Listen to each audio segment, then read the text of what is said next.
আল্লাহর প্রিয় হওয়ার ইচ্ছা আছে? আমি আস্তে করে বলবো, আপনারা জোরে বলবেন। আল্লাহর প্রিয় হওয়ার ইচ্ছা আছে?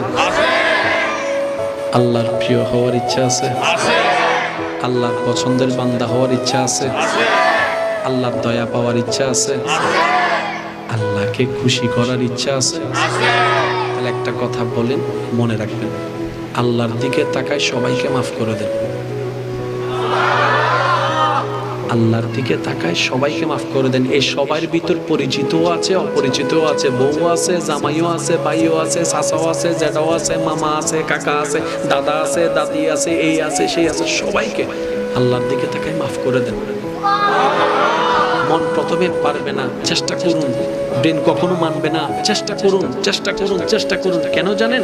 আল্লাহকে খুশি করার হাজারটা মাধ্যমের একটা মাধ্যম কি জানেন? আল্লাহর দিকে তাকায় আল্লাহর বান্দাকে মাফ করে দাও।